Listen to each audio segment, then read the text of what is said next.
For years, I've played dozens of games, but none of them made me feel like a hero quite like this one. From swinging through the streets of New York to facing down the Sinister Six and completing every task in hand, this is my complete journey through Marvel's Spider-Man. In this video, we'll relive every moment, the triumphs, the heartbreaks, and every single achievement that took me a considerable amount of time to unlock. My name is Wedoo, and this is how it went.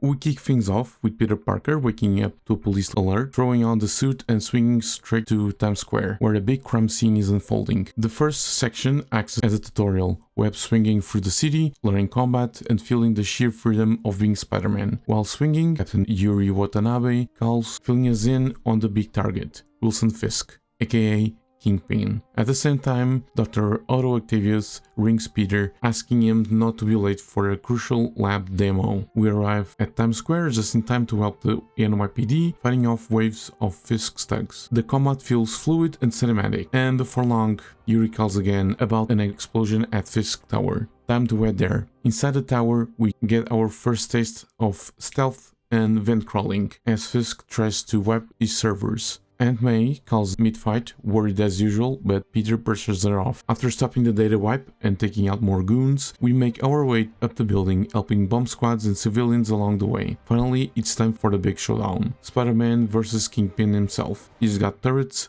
thugs, and pure muscle, but after a few tricky rounds, we take him down, web him up, and leave him for the cops, knocking down Kingpin. From here, the world opens up. We unlock the skill tree, allocate our first points, and if your PSN account is linked, you get 2 bonus skill points. A nice head start. After the Fisk takedown, Dr. Octavius calls again, so we swing to his lab. There, we meet him in person and witness his pet project, a prosthetic arm demonstration that doesn't go quite as planned. The Grand Committee isn't impressed, and Otto's funding looks shaky. We help him repair the project through a fun minigame system, earning research tokens for our work. Out of the lab, Yuri calls again, asking for help repairing the city surveillance towers. Sinking these towers unlocks crime data, and immediately we stop a mugging, earning crime tokens in the process. We help Yuri by stopping more small crimes, guide a citizen to the Feast shelter, and start discovering collectibles, like Peter's old backpacks scattered around the city,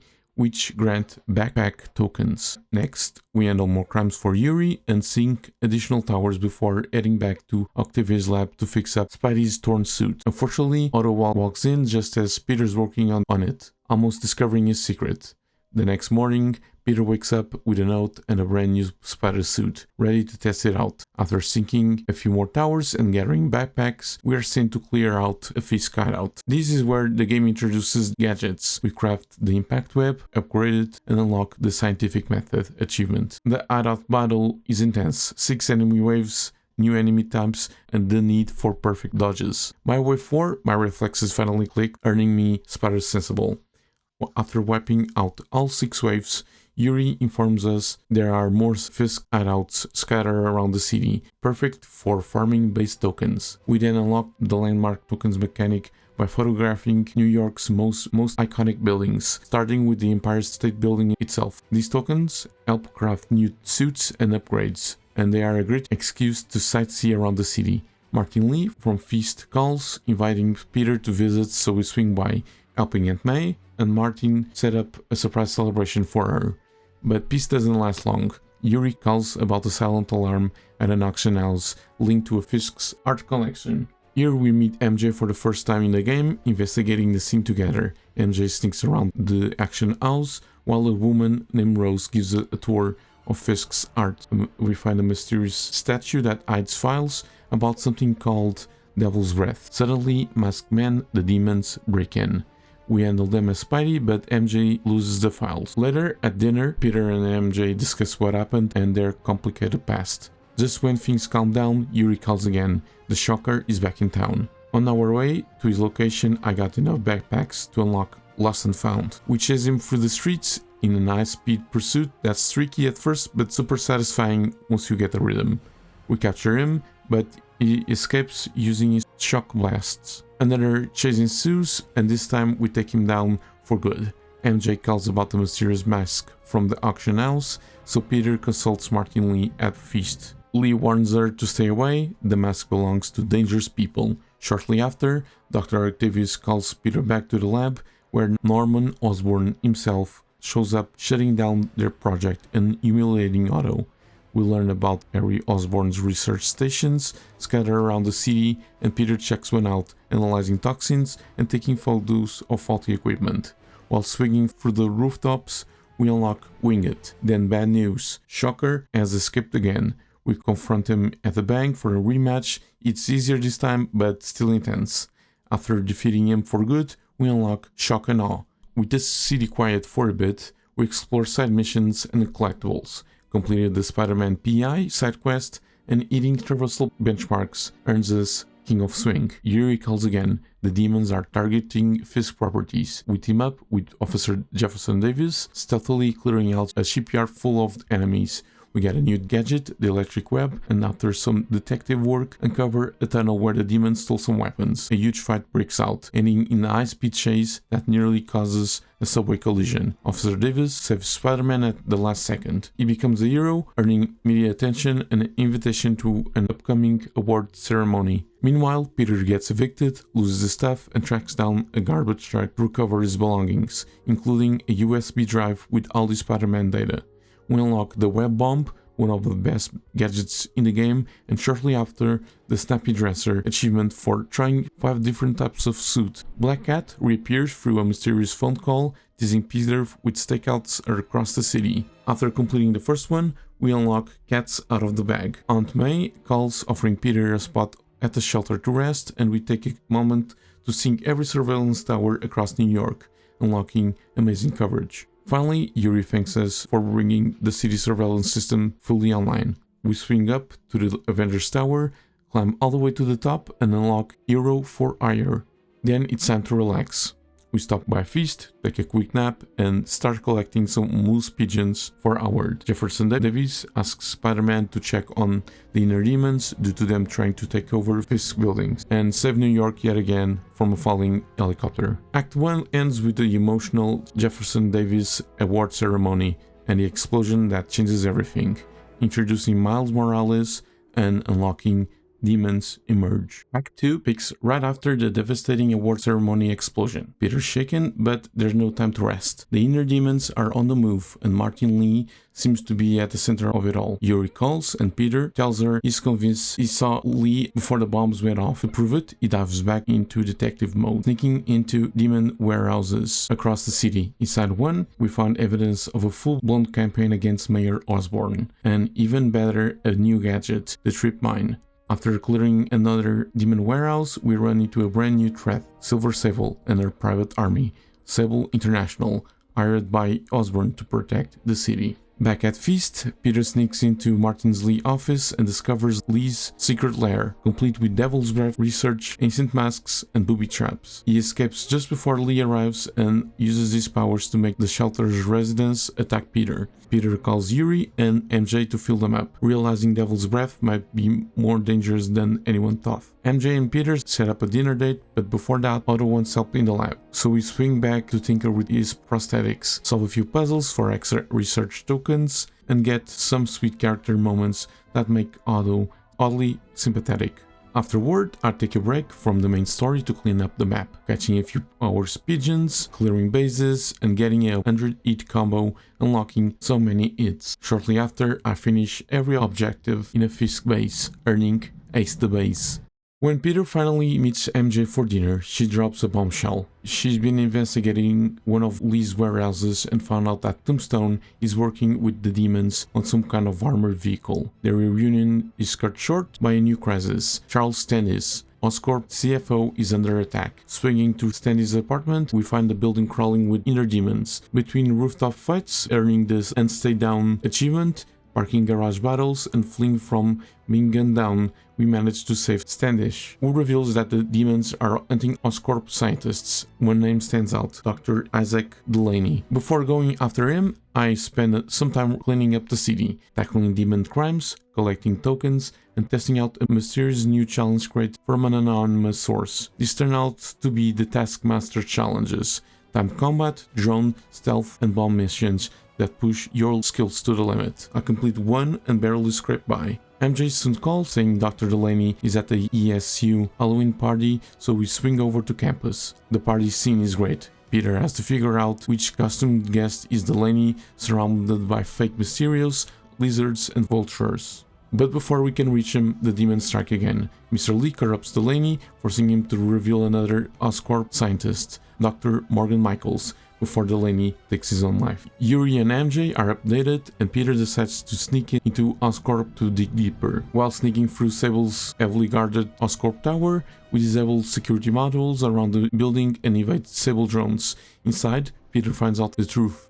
Devil's Breath was supposed to cure genetic disorders, but it failed catastrophically, becoming a biological weapon. MJ then infiltrates the Sable outpost to interview Standish, but things go south when Peter arrives and blows her cover, arguing in the end. I take a breather from the main mission by collecting tokens, getting my 15 upgrade, unlocking science for the win, completing a Taskmaster bomb challenge, getting the spectacular rating, unlocking short fuse, and climbing atop the Empire State Building to fall from it, letting 4 different air tricks, unlocking Sticky and Tricky. Meanwhile, Dr. Octavius calls Peter back to the lab to show off his latest breakthrough, a neural interface that could let users control prosthetic limbs with their minds. The idea is brilliant and terrifying. Otto's mood swings in that something's changing in him may cause Peter to come to feast. It's Miles Morales' first day volunteering, but when Peter gets there, he spots Miles being mugged and steps in to help. He teaches Miles a few self-defense moves before we switch perspectives and actually play as Miles, thinking through a carnival in a Sable guarded zone using a homemade hacking app. Once Miles is safely settled at Feast, we return to Peter, who's tracking an Oscorp convoy transporting Dr. Michaels, the man the demons are hunting. But everything goes south. Mr. Negative attacks the convoy, kidnaps Michaels, and takes the Devil's Breath. During the fight, Spidey is dragged into the Negative Zone,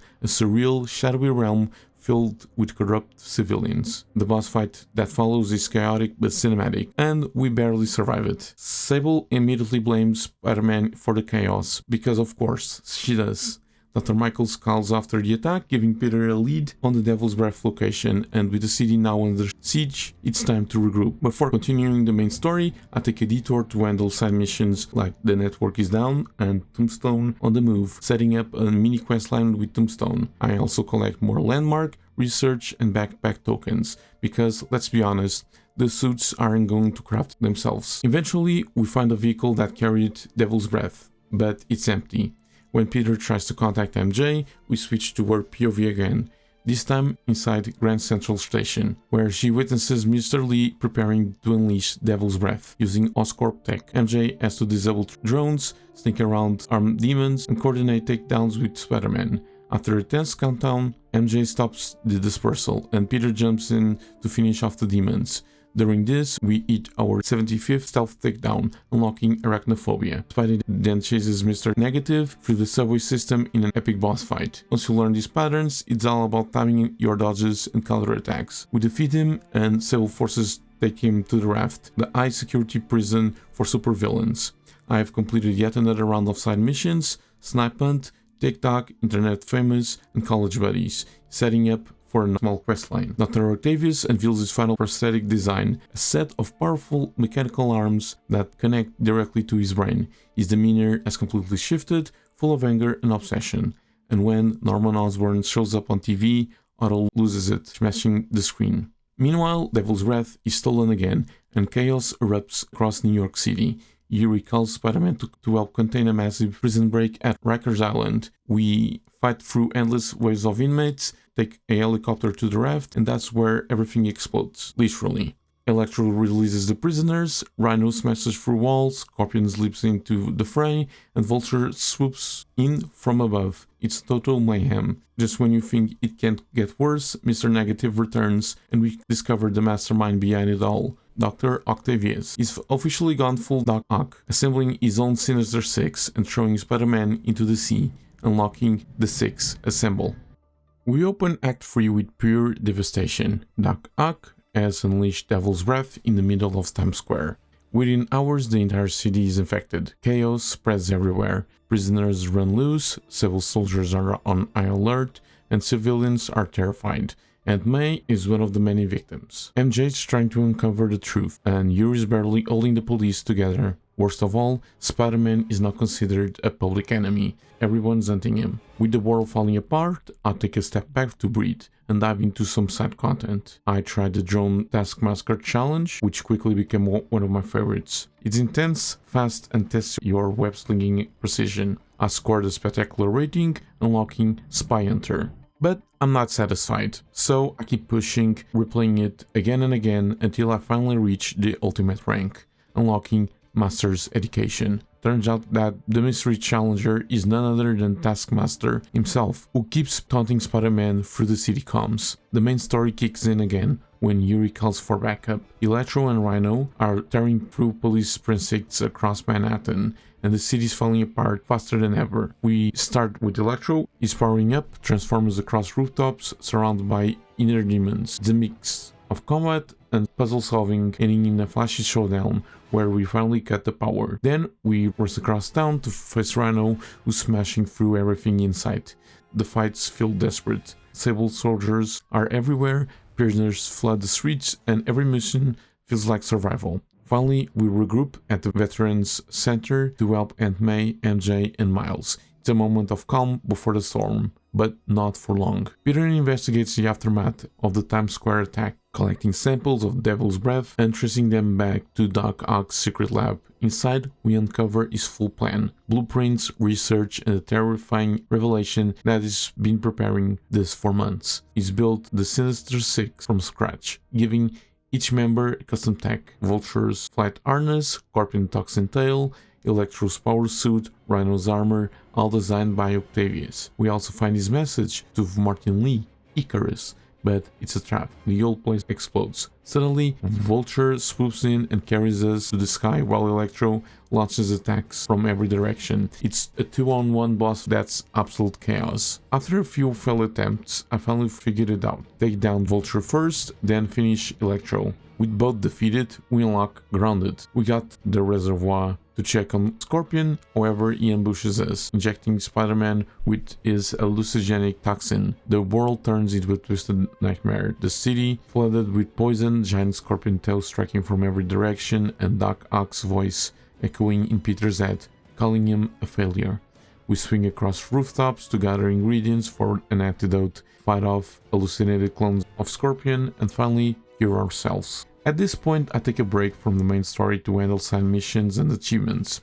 I deal with prisoner crimes, complete Over the Head, Spider-Man, Stormy Castle, Error File Not Found, A Matter of Debate, Home Team Advantage, being the final college mini-quest, unlocking Schooled. During those side missions, I fast travel enough to unlock Born to Ride and completed the Duelist combat benchmark, earning grinding all the way. Then I finish off the Tombstone storyline with Tombstone What's He Building There and Tombstone Let's Get Ready Too, fighting him in a brutal one-on-one brawl that ends with Tombstone takedown. Completing all side missions unlocks Friendly Neighborhood Spider-Man, and after focusing on the district to clear every type of crime, Neighborhood Watch is unlocked. While exploring, I take on my 5th Taskmaster challenge and get ambushed by Taskmaster himself. The fight was way harder than I expected, getting the beatdown of my life, and Taskmaster taunts us, asking us to improve for a possible next time. While Peter checks in with Aunt May,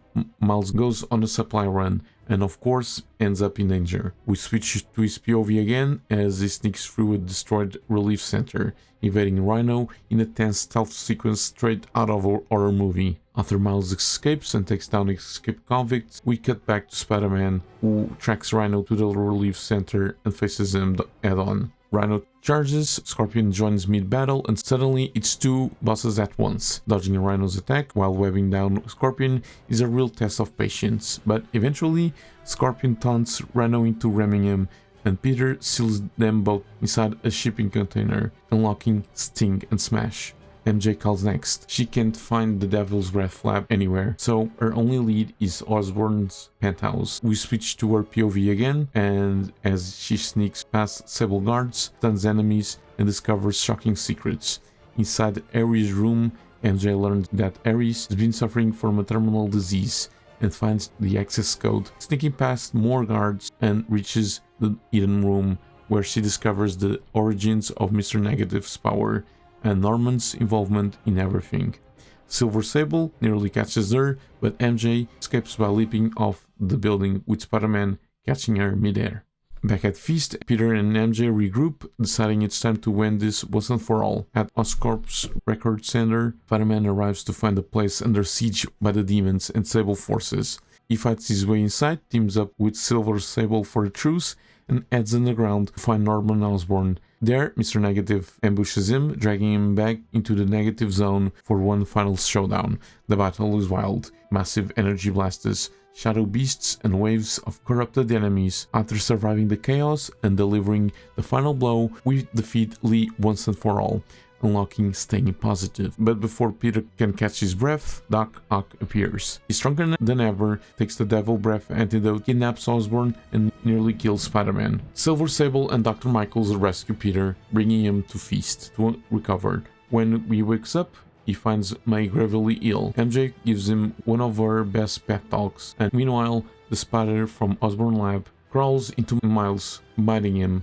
Peter designs one last suit, sleek, powerful, and built specifically to face Doc Ock. When Otto storms Oscorp Tower, Peter swings into action for one final confrontation. We save Norman from falling to his death, then scale the tower to face Otto head-on. The battle is cinematic, lighting, rain, and raw emotion. Peter's mask is half shattered. Otto knows exactly who he is, and they fight like a family torn apart. After a brutal exchange, Peter uses Otto's own tentacles against him, tearing the neural interface from his spine. The two crash into a building, broken and exhausted. Otto pleads for mercy, but Peter walks away with the antidote and one final choice. Back at Feast, Peter faces the hardest moment of his life. Aunt May is dying from Devil's Breath. Using the antidote could save her, or save the city. She already knows Peter's secret and tells him she's proud of him. With tears in his eyes, Peter saves New York and loses the person he loves most. We see Aunt May lay rest beside Uncle Ben and Doc Ock imprisoned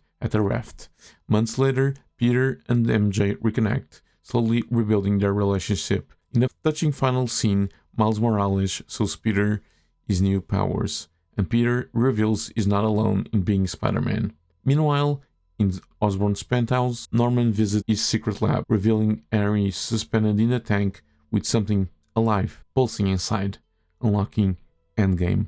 We have finished the main mission, but still have loads of side activities to complete. I caught every hour's pigeon, unlocking Pigeon Hunter, unlock every skill on every skill tree for Superior Spider-Man, complete every Black Cat stakeout, getting access to the final side mission, Cat's Cradle, earning the Cat Sprint achievement. Return to Octavia's lab to complete the remaining mini puzzles for a bit of a fixer-upper, swing to Harlem Cemetery to pay respects to Uncle Ben's grave for With Great Power, and greeted 10 citizens for Spider-Man About Town, while I got the remaining backpacks to unlock Backpacker. I cleared the Taskmaster Combat Challenge, getting the spectacular rating to unlock the Fists of Fury, and managed to beat a Fisk out without taking damage to earn the Untouchable Spider-Man.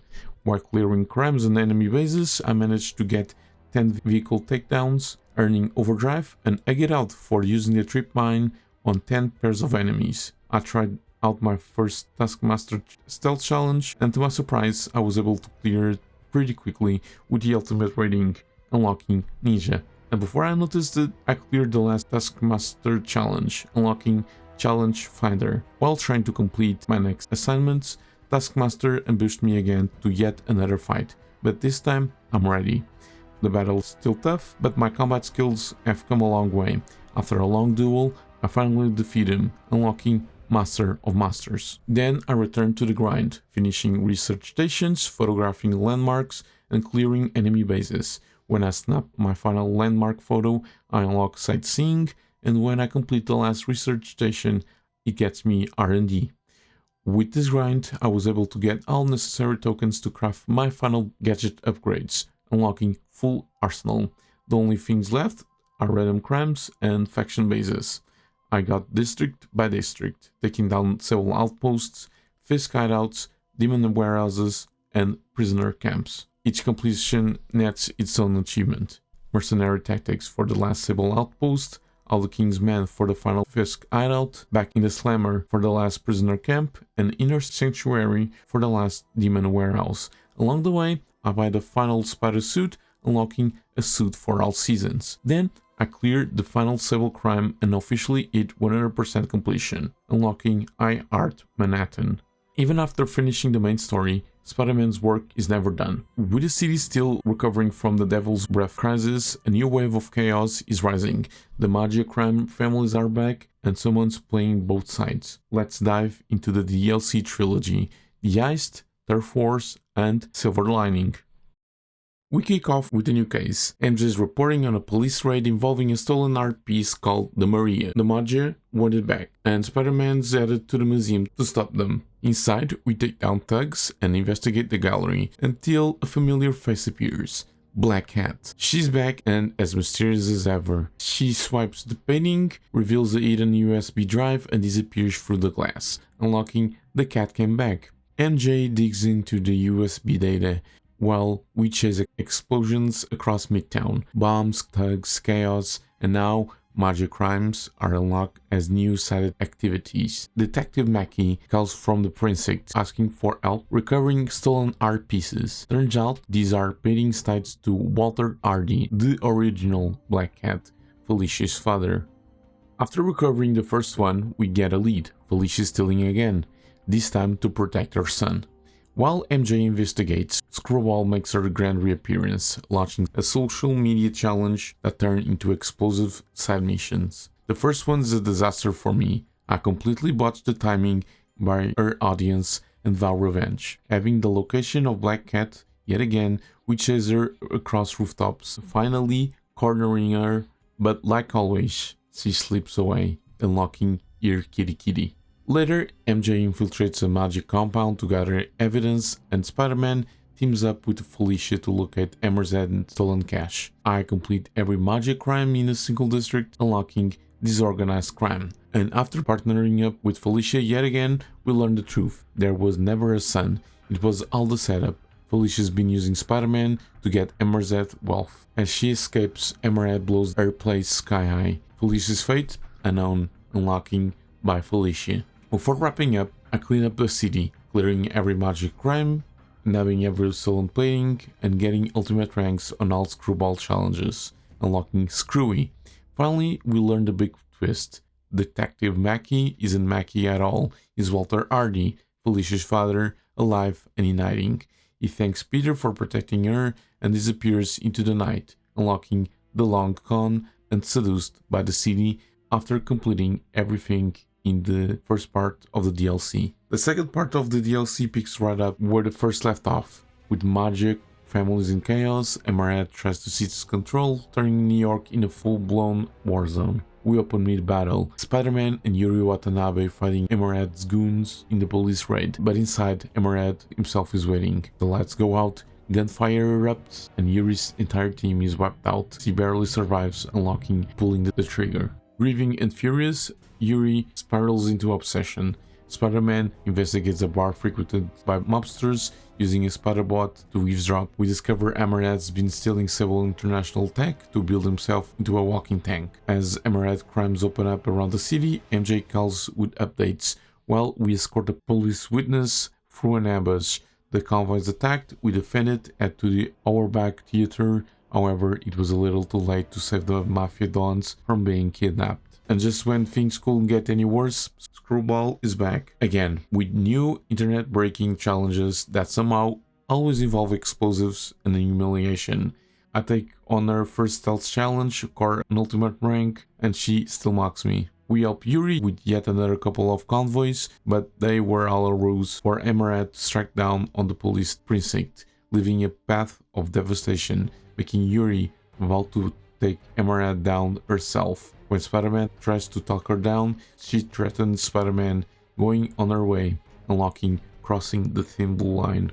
Trying to piece things together, Spider-Man returns to the Mafia bar, only to find it completely destroyed. Using clues from a phone left behind, we learn that Yuri herself did it. We tell a thug named Vinny to the dogs, uncovering Emerald's plan to execute the Magia Dons in Hudson Yards. We crash the live stream, take out waves of enemies, stop the machinery, and finally confront Emerald in a brutal boss battle. It's a slugfest. He hits like a tank, and after multiple attempts, I finally take him down. But before we can celebrate, Yuri shows up and shoots Emerald in the head, killing him on the spot, unlocking Steel Skull Glass Jaw. Of course, because it's Marvel, Emerald's body doesn't stay down for long.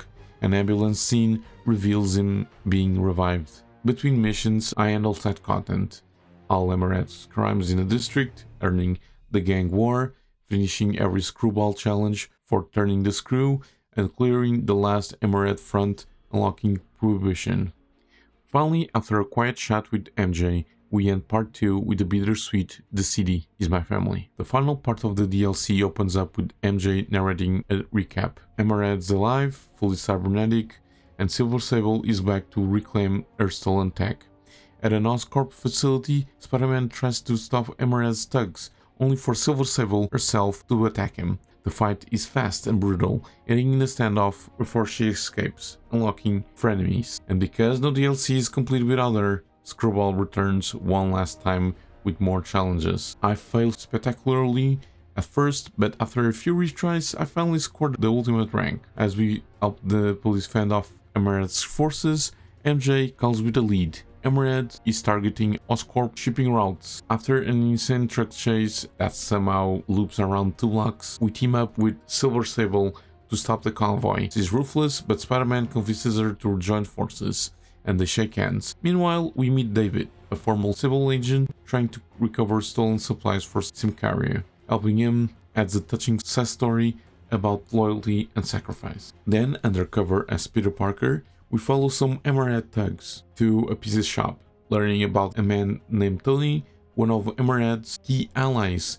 After a quick brawl, Sable storms in, we interrogate Tony and head to the collectible building, where Sable's jet is ambushed. Emerald hijacks the jet, captures Sable and nearly kills Spider-Man, until Black Cat returns out of nowhere, saving him at the last second. She gives Peter a USB drive with Emerald's weaknesses and the location of his Olympus hideouts, unlocking them as new side activities. We infiltrate the hideout where Sable is being tortured, learning Emerald's only real weakness, eat. While waiting for Sable, we find a strange police scene with chalk outline and a crime scene recording, unlocking yet another side activity. After completing more screwball challenges, because she just won't quit, Sable calls for help at her battleship. Together, we recalibrate our weapons and prepare for the final fight, but Emerald crashes the party mid-test. It's an exhausting, high-stakes brawl. You have to dodge perfectly, coordinate with Sable, and time her laser strikes. After several tries, I finally nail it. Sable rams her jet into Emerald, ending him once and for all, unlocking Terminated. After the long battle, I clean up the rest of the city, finishing all Emerald crimes, finding every crime scene recording, and completing the last Olympus hideouts to secure supplies for David. Along the way, I finish off all the Screwball challenges, unlocking Screwball and capture Screwball once and for all during your final mission, unlocking Unplugged. Then I complete the last Olympus hideout, defending David from endless Emerald thugs, unlocking the Wages of War. Finally, we discover Yuri's gone completely rogue. The last crime scene recording reveals her executing a Magia enforcer. She contacts Spider-Man one last time, warning him to stay out of her way, unlocking Unacceptable. And with that, we wrap up the final side mission, unlocking The City Sleeps.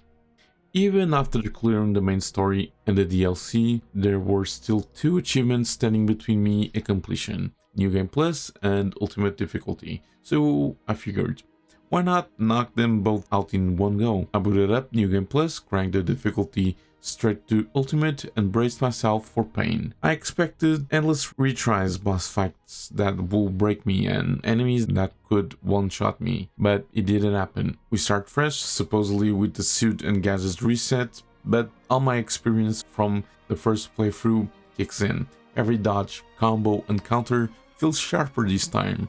Sure, enemies hit harder, but after dozens of hours mastering the combat, it almost felt, dare I say it, easier. I tore through the story in record time to my standards, roughly 11 hours, including some idle breaks. Compared to my original 57-hour completion, this felt like a victory lap. Each boss went down faster than ever. Kingpin, crushed. Shocker, easy. Doc Ock, emotional, but far less chaotic now that I knew every move. And when that final cutscene hit, when Peter chose to save New York instead of Aunt May again, it still hit just as hard, and the credits rolled. 2 final achievements popped: power and responsibility for finishing on ultimate difficulty, and one more time for completing the game on New Game Plus. At that moment, I officially had all 78 achievements in Marvel Spider-Man, but the question remains, how did I do?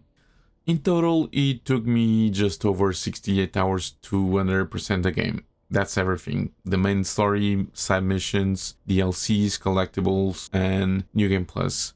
Sure, that's longer than the average 45-hour completion, but with all the grinding, the challenges, and my overheating PC slowing me down every couple of days, I'll take it. And honestly, it was worth every minute. Some achievements, especially the screwball challenges, nearly broke my patience. Even after finishing, I swear I still hear her voice yelling photobomb in my sleep. Keep an eye out for photobomb! Photobomb! Don't miss it! Oh, now that is a photobomb! Photobomb! But 90% of the game is pure joy. The combat, the story, the pacing, and the emotional weight all hit perfectly. Watching Peter evolve from a friendly neighborhood Spider-Man into a true hero while setting up Miles for the sequel was brilliant. The DLC trilogy added even more depth, giving us Yuri's darker arc, Felicia's return, and Silver Sable's redemption. Plus, Emerald as one of the best written mob villains in the superhero game. But my favorite part? The swinging from New York like I walked previously this year for the first time. It's the closest thing to actually being Spider-Man than that any game has ever pulled off. Every skyline, every sunset, every dive, it's perfect. Now with Marvel Spider-Man complete and every achievement earned, it's time to move on to the next chapter. Marvel Spider-Man Miles Morales, which is already in the works.